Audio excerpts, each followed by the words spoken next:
Hello, everybody, and welcome back to the channel. If you're new here, we talk about all things fandom, and we talk about them in a positive way. If that's something that appeals to you, you know you've come to the right place, and we're so happy to have you. It's Terrifying Tuesday, so we're going to talk about something horror-related, and the horror-related we're going to talk about today due to Christmas is the movie The Mean One. I saw it, we're going to review it, so let's jump right into that. So the movie starts off with Cindy Lou Who, only they can't call her Cindy Lou Who, so it's Cindy You Know Who, talking to the Grinch, who they can't call the Grinch, although they try. He is indeed meant to be called the Grinch, without a shadow of a doubt.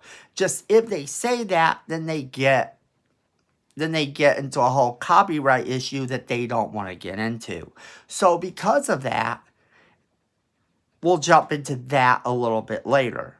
Now, little Cindy Lou Who is asking Santa why.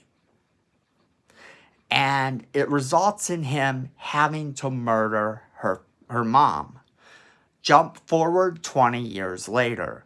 This is where the movie really starts to kick off, because all of that kind of happens right in the very beginning. So there's not really a spoiler. That's where they want you to start. And 20 years later, why 20 years later? Well, as the movie sort of hints that it is the spoof of a couple different things throughout it, actually.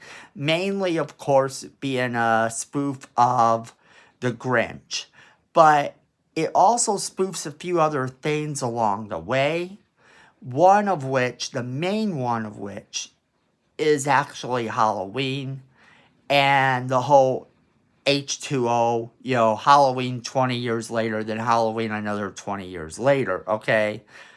The whole 20 years, I think, is meant to be a Halloween reference. Now, the movie doesn't explain a whole lot from that point on. It just kind of jumps into the Grinch hates Christmas a lot. She's trying to cope with how things are as she comes back to this town, to Newville, to find that nobody celebrates Christmas. Everybody's afraid of Christmas, kind of like the town that dreaded sundown. That movie, or like the Halloween franchise, where sometimes the people say, hey, why don't you cancel Halloween? Or even like Jaws, where they say the beach is closed and we're not going to open it back up. That type of thing is very evident here. They've done everything they can to make sure that nothing Christmassy goes on. Well, Cindy Lou Who's dad, who's with her, decides that he's going to celebrate Christmas while they're there. They're going to shake things up, because despite having her mom murdered on Christmas night, or Christmas Eve night, she is still willing to celebrate Christmas, still wanting to believe, still wanting everything to be okay.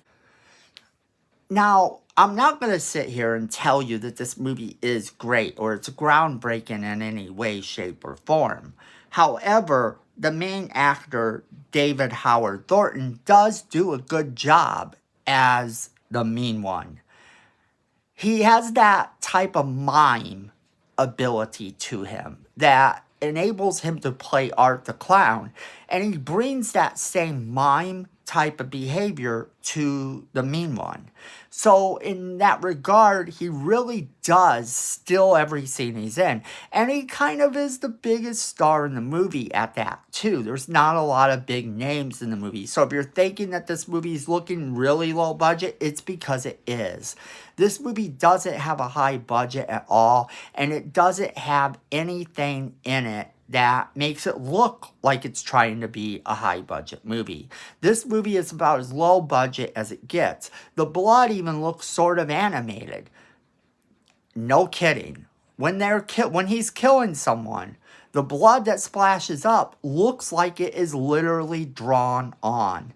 And I don't know what to make of that. That's kind of strange, but it works in the context of the film.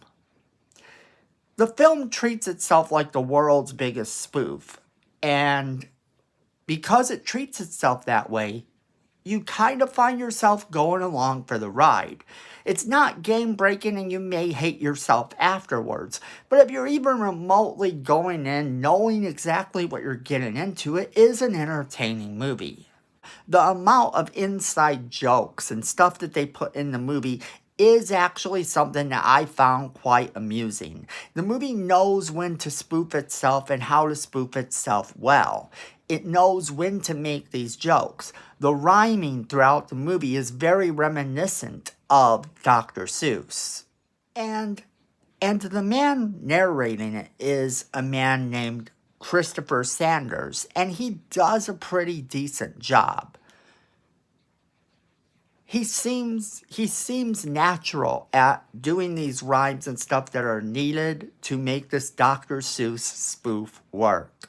If you look really closely, you'll notice some of the other things that they are referencing throughout. A lot of Dr. Seuss references do indeed make it into the movie.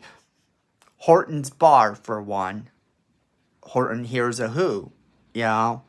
There are several other small references in it. So you're never going to feel like you're at a loss to recognize a certain thing that they're trying to spoof. A certain little Easter egg that they're adding to the entire thing. You'll never be at a loss to actually recognize those when you're watching the movie. And that at least helps the movie along. I can't say that I rate this movie amazingly high, but it is a rather enjoyable little spoof if you know what you're going into. And it makes me wonder if some of the other spoofs that we're getting, like the Winnie the Pooh one and the Bambi one and that possible Peter Pan one that I heard about, that are all coming out. It makes me wonder if they're going to be in the same vein as this, or they're going to take themselves to be a little bit scarier. I kind of hope for the latter personally. Now, I said earlier that he is indeed meant to be called the Grinch, but they can't say that. So their way around it is very clever. There's a number of times during the movie when they try to say his name. They're always talked over, or something happens that makes them not able to finish what his name is. And Cindy Lou Who is kind of the same. Cindy Lou Who is basically Cindy You Know Who. There is a joke made of that sort, but actually I think her name is actually meant to be Cindy Lou Who. And the joke here is that a lot of the characters that we know from that Dr. Seuss story should in fact be in there. But we've gotten this little town makeover and a lot of character tropes are in it instead. The movie is actually a solid little comedy that's going to make you hate yourself after you watch it, more than likely, but you could come out rather enjoying the fact that you did. It's one of those movies that isn't going to win any awards, but it also serves its purpose. I do highly recommend you check it out this Christmas if you're looking for something more lighthearted in the horror vein. The movie takes itself so unseriously, in fact, that a lot of people who wouldn't even like horror might actually find themselves laughing at the pure insanity that the plot entails. So I actually give that movie 3 stars because it knows it's a spoof and it knows it doesn't take itself seriously. Now remember to leave us a comment if you're interested in seeing this movie. We want to hear from you. If you've seen it, let us know what you thought of it because we want to hear from you. Also, don't forget to share this video with all of your friends because they could be a part of the conversation as well. And then friends, don't forget to hit that like button. It helps the channel and we really appreciate it. YouTube also likes it, so it's a win-win and it's free.